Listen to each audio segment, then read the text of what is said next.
Hi, N.A.R.C troopers. Today is May the 2nd, 2020. We're in the midst of an unprecedented health crisis that's changing the world that we live in on a global scale. And at the same time that we're trying to deal with all of that, we're also trying to deal with ourselves.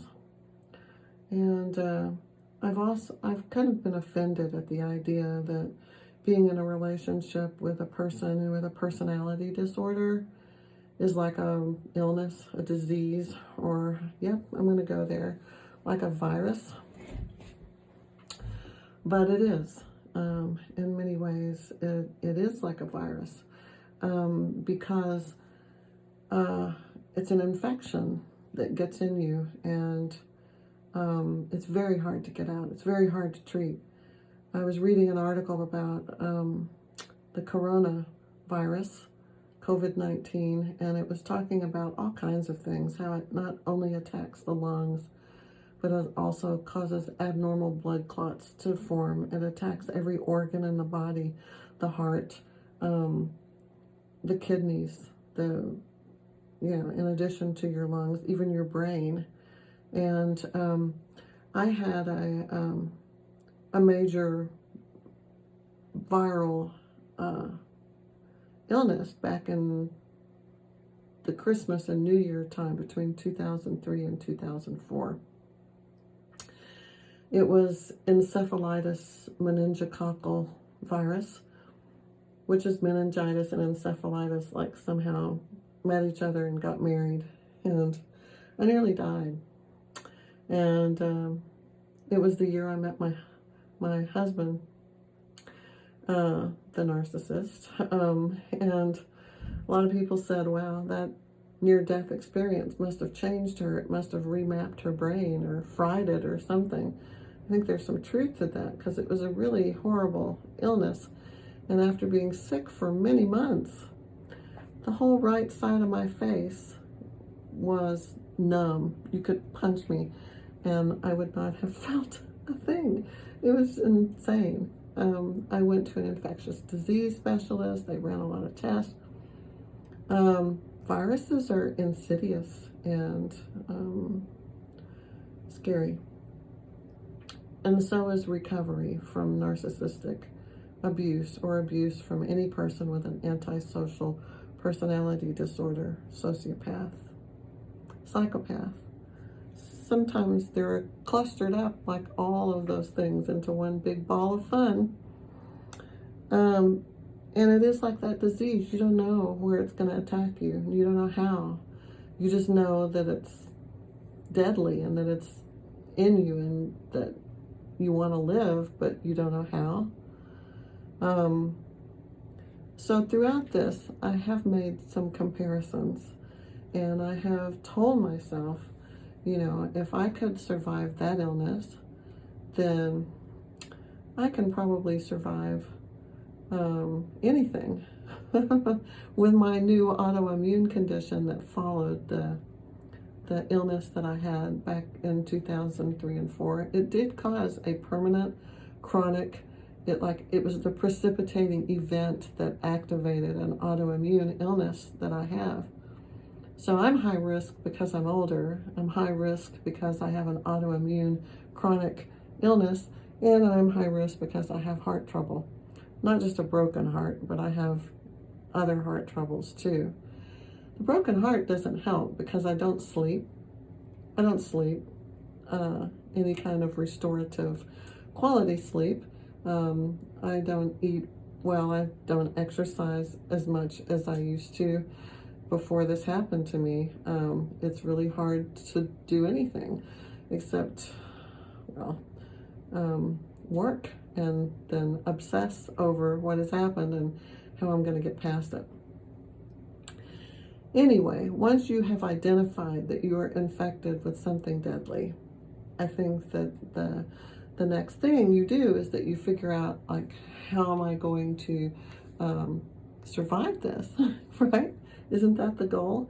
That you want to get past it, and you have to give up all hope that this person's ever going to just get well and suddenly come back and say, wow, I've had an epiphany, or I've had an exorcism, or I've had a lot, or I'm on medication now, and so I'm not crazy anymore. None of those things are going to happen. Well, maybe they're going to have an exorcism, but probably not, because they don't really realize that they have those kinds of things in them. Anyway, that's a story for another day. I just wanted to tell you guys that I get a lot of comments from the articles that I write on Medium. A lot of people write to me. And I also get comments from people from my website. And some of them tell me their story and ask me, what do I think? What would I do? Like I know, I'm stumbling around in the dark myself. I gather information and research that, and then try to bring it to my readers, my listeners, on my podcasts and in my articles and on these vlogs. And from sharing my experience, hopefully you can feel less alone, knowing that you're going through something just batshit crazy, and that you're infected with something like a lethal virus, and that you're fighting for your life, because you are. And I hated to I have resisted making this comparison up until right now, because I felt somehow it might diminish the magnitude of the illness itself, which I think deserves quite a bit of attention and study and respect for how deadly it is, and what it does to a human body. Is not a cold, and it's not the flu. We're talking something else, similar to whatever that was, that encephalitis meningitis thing that I had. It's in that same family. And if it's anything like that, I guarantee you're going to be like not okay.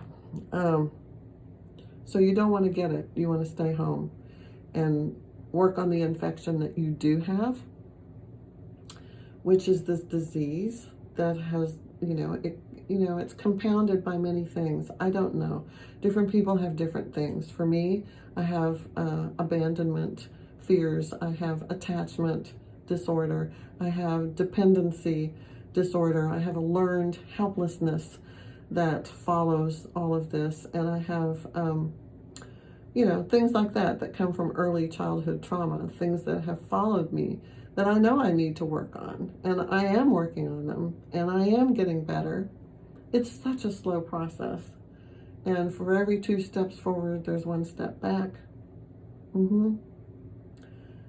But I just wanted to make that connection. I finally gave in to the urge to do that, because it could physically kill you. Yeah.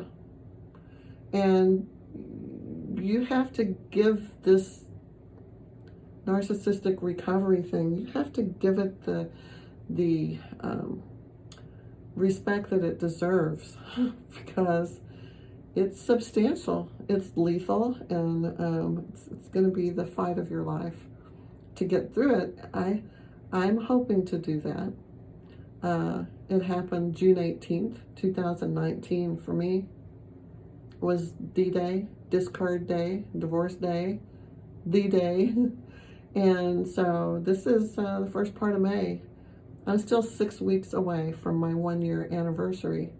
Am I better? Yes. I've made progress, a lot of progress. I've learned very much, and I have found things that help me heal, which is to help other people heal.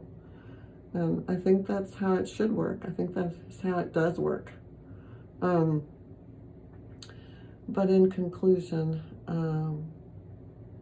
let me just say, you got to take this very seriously and take action and do what you need to do. Get different tools and put them all together. That's my message to you. These are tenuous times. I don't know when it'll be my last message, and I don't know when I'm going to be checking out from this place. I pray a lot, and I try to have gratitude every day to God for all the wonderful blessings that I do have in my life.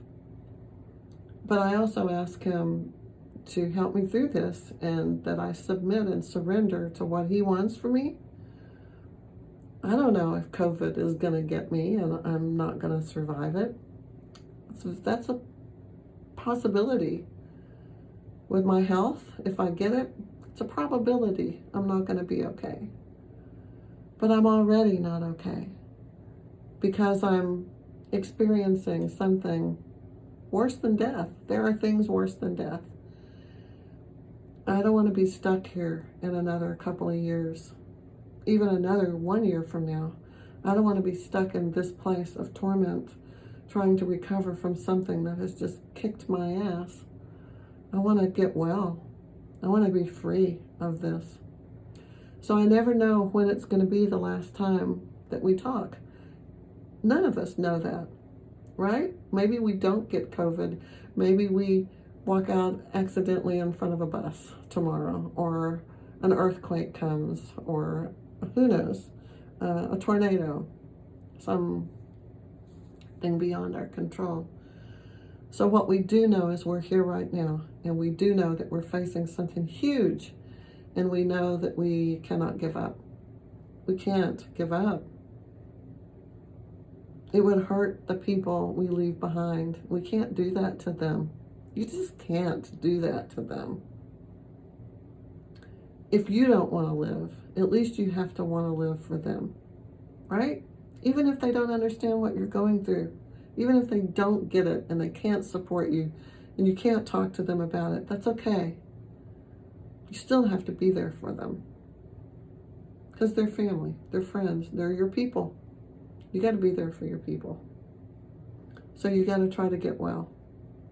And you got to try to stay healthy.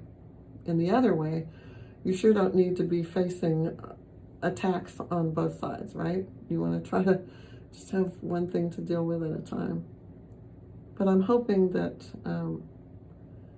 I guess the whole message tonight is to express the magnitude of what it is we're trying to do here, to take it with the gravity and seriousness that it really deserves, and to not drop our guard and forget that this task of recovery is attainable, and we just have to figure out how to do that, how to get there, how to attain that.